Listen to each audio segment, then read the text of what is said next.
வல்வெட்டி துறையில் sea view, boating, party hall, luxury rooms, Indian restaurant, village hotel யத்னா, northern point. மத்திய கிழக்கில் அமெரிக்கா மற்றும் ஈரான் இடையே தீவிரமடைந்து வரும் மோதல்கள், அதனால் அமெரிக்க படைகளுக்கு ஏற்பட்டுள்ள பாதிப்புகள் குறித்து பல்வேறு தகவல்கள் தற்சமயம் வெளியாகி வருகிறது. ஜூலை மாதம் 7 முதல் தற்போது வரை நடைபெற்ற ஈரானிய தாக்குதல்களில் சுமார் 100 அமெரிக்க ராணுவ வீரர்கள் காயமடைந்துள்ளனர். பிப்ரவரி 28 அன்று மோதல் தொடங்கியதில் இருந்து இதுவரை 17 அமெரிக்க வீரர்கள் உயிரிழந்திருப்பதாகவும், தாக்குதல்கள் மற்றும் சேதங்கள் குறித்து முழுமையான தகவல்களை அமெரிக்க ராணுவம் உடனடியாக வெளியிடுவதில்லை எனவும் விமர்சனம் எழுந்துள்ளது. மேற்கு ஆசிய பகுதியில் உள்ள அமெரிக்க ராணுவ தளங்களை இலக்கு வைத்து ஈரான் நடத்திய ஏவுகணை மற்றும் ட்ரோன் தாக்குதல்கள் அமெரிக்காவின் வான் பாதுகாப்பு அமைப்புகளில் உள்ள குறைபாடுகளை வெளிப்படுத்தியுள்ளது. பென்டகன் செய்தி தொடர்பாளர் சாம் பார்னேஸ் கூற்றுப்படி, காயமடைந்த 100 வீரர்களில் சுமார் 96% லேசான அதிர்ச்சி அடைந்து மீண்டும் பணியில் இணைந்திருப்பதாகவும், இருப்பினும் தொடர் தாக்குதல்களை அமெரிக்க ராணுவத்தின் செயற்பாட்டு திறனை பாதித்து வருவதாகவும் குறிப்பிடுகிறார். ஜோர்தானில் உள்ள அமெரிக்க ராணுவ தளங்கள் மீது நடத்தப்பட்ட தாக்குதல்களில் பல அமெரிக்க வீரர்கள் காயமடைந்ததுடன் பல ஹெலிகாப்டர்களும் சேதமடைந்தன. ஆனால் இந்த தகவல்களை பென்டகன் உடனடியாக வெளியிடாமல் மறைத்துவிட்டதாக நியூயார்க் டைம்ஸ் செய்தி வெளியிட்டிருக்கிறது. உண்மையில் ஈரானிய ஏவுகணைகளின் துல்லியத்தன்மை மற்றும் சேதத்தின் அளவை ஈரான் கணித்துவிடக்கூடாது என்பதற்காகவே பாதுகாப்பு காரணங்களுக்காக தகவல்கள் ரகசியமாக வைக்கப்படுவதாக அமெரிக்க ராணுவ அதிகாரிகள் தரப்பில் தெரிவிக்கப்படுகிறது.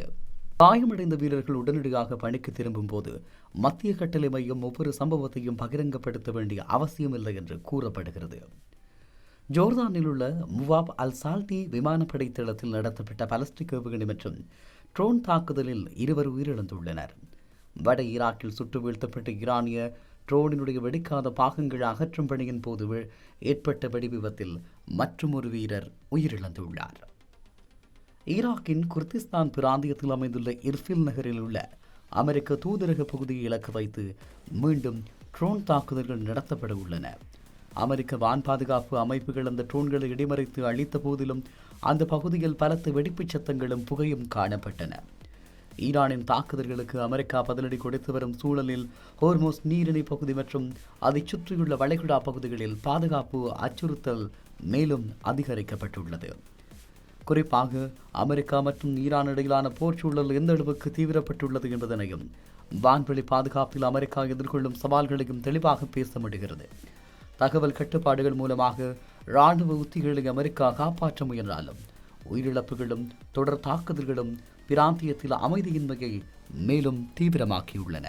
இந்த நிலையில் ஜூன் மாதத்தில் எட்டப்பட்ட தற்காலிக ஒப்பந்தம் முறிந்ததை தொடர்ந்து ஹோர்மோஸ் நீரிணை பகுதியை திறக்க அமெரிக்க இராணுவத்தின் மத்தளை கட்டளை மையம் ஈரானுக்கு எதிராக தொடர்ச்சியாக 10வது நாளாக வான்வெளி தாக்குதல்களை தீவிரப்படுத்தியுள்ளது. ஈரானின் தெற்கு மாகாணங்களான பண்டரபாஸ், செஃப்ஹார், ஹெம் தீவு மற்றும் சிரஸ் ஆகிய பகுதிகளில் உள்ள ஈரானிய இராணுவ கட்டுப்பாட்டு மையங்கள், ஏவுகணை ஏவுதளங்கள் மற்றும் வான் பாதுகாப்பு அமைப்புகளை இலக்கு வைத்து இந்த தாக்குதல்கள் நடத்தப்பட்டுள்ளன. இதனிடையே நிலைமை தீவிரமடைந்துள்ளதை அடுத்து ஈரானிய ஜனாதிபதி மசூத் செபஸ்கியான் தற்போது நாடு முழுவதும் அளவிலான போரில் ஈடுபட்டிருப்பதாக அறிவித்துள்ளார். அமெரிக்க தாக்குதல்களுக்கு பதிலடியாக ஈரான் தனது தாக்குதல் எல்லைகளை வளைகுடா நாடுகளுக்கு விரிவுபடுத்தியுள்ளது. குவைத்தில் உள்ள அமெரிக்க இராணுவத்தின் அரிப்ஜான் தளத்தில் நிறுவப்பட்டுள்ள ஹிமாஸ் ரக ஏவுகணை அமைப்புகள் மீது ஈரான் தரைப்படை ஏவுகணை தாக்குதல் நடத்தியுள்ளதாக அறிவித்துள்ளது. பஹ்ரைனில் உள்ள அமெரிக்க கடற்படையின் 5வது படைப்பிரிவின் பாதுகாப்பிற்காக அமைக்கப்பட்டிருந்த வான் பாதுகாப்பு மற்றும் ரேடார் அமைப்புகளை தாக்கியதாக ஈரானிய புரட்சிகர காவல்படை தெரிவித்துள்ளது. யோர்தான் வான்வெளிக்கு வந்து 3 ஈரானிய ஏவுகணைகளை தங்கள் பாதுகாப்பு படைகள் சுட்டு வீழ்த்தியதாக யோர்தான் இராணுவம் உறுதிப்படுத்தியுள்ளது. ஹோர்மோஸ் நீரிணை வழியாக செல்லும் எண்ணெய் நாவாய்களை கட்டுப்படுத்த ஈரான் முயன்று வருகிறது.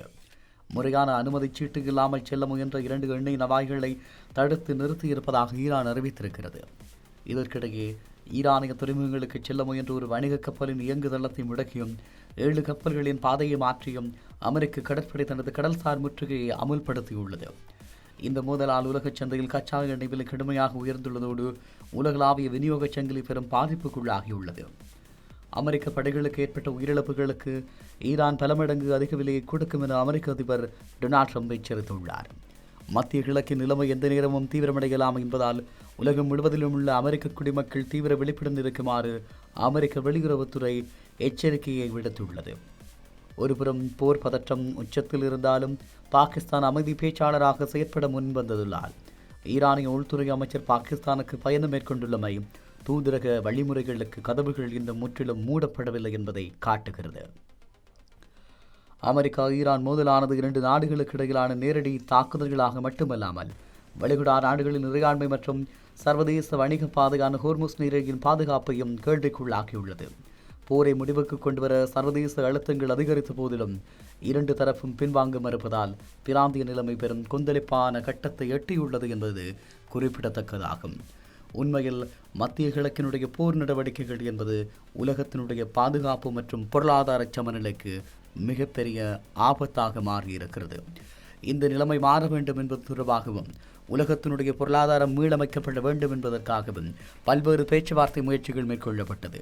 கட்டங்கட்டமாக மேற்கொள்ளப்பட்ட இந்த பேச்சுவார்த்தைகளின் முடிவில் இறுதி ஒப்பந்தங்கள் எட்டப்பட்டிருந்தாலும் அந்த ஒப்பந்தங்கள் முறிவடைந்து மீண்டும் மீண்டும் தாக்குதல்கள் இடம்பெறுவது மிக பாதகமான ஒன்றாக பார்க்கப்படுகிறது.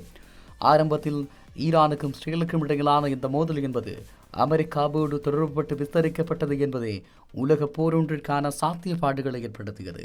ஆகவே இந்த யுத்தம் என்பது உலகளவிலான ஒரு யுத்தமாக மாறுமா அல்லது வல்லமை போல ரஷ்யா மற்றும் உக்ரைனுக்கு இடையிலான போராக பல ஆண்டுகளாக நீடிக்குமா என்ற கேள்வி மிகப்பெரிய ஒரு கேள்வியாக இருந்து வருகிறது. இந்த நிலைமை இப்படியே தொடருமாக இருந்தால் மிகப்பெரிய ஆபத்தான நிலைமைக்கு உலகம் அழைத்துச் செல்லப்படும் என்ற அச்சம் உலக நாடுகளுக்கு பரவி வருகிறது. உலக அளவில் எண்ணெய் விலை என்பது மிகப்பெரிய அளவில் அதிகரிப்பை வெளிப்படுத்தி இருக்கிறது. இவையெல்லாம் பார்க்கின்ற போது இந்த நாடுகள் அமைதி முயற்சியை மேற்கொள்ளப் போவதில்லை என்பதும் 2 நாடுகளும் விட்டுக் கொடுக்கப் போவதில்லை என்பதும் மிக தெளிவாக தெரிகிறது. ஆகவே இந்த விவகாரங்கள் எப்படியாக கையாளப்பட போகிறது, எப்படியான எதிர்வு குரல்களுக்கு உட்படுத்தப்பட போகிறது என்பதுதான் இங்கிருக்கும் மிக பிரதானமான கேள்விகளாகும். இந்த கேள்விகளுக்கான பதிலை மிக விரைவில் தேட வேண்டும் என்பது உலக நாடுகளினுடைய தொடர் எதிர்பார்ப்பாக இருந்து வருகிறது. ஆனாலும் அந்த எதிர்பார்ப்பை பூர்த்தி செய்வதில் உலக நாடுகள் கொண்டிருக்கக்கூடிய அக்கறை தொடர்பில் பல்வேறு கேள்விகளும் எழுந்து நிற்கிறது. உண்மையில் என்ன நடக்கிறது என்பது தொடர்பாகவும் இதை எப்படி நடத்தி முடிக்கப் போகிறார்கள் என்பது தொடர்பாகவும் பல்வேறு கேள்விகளும் பல்வேறு பதில்களும் தொடர்ந்து முன்வைக்கப்பட்டே வருகிறது.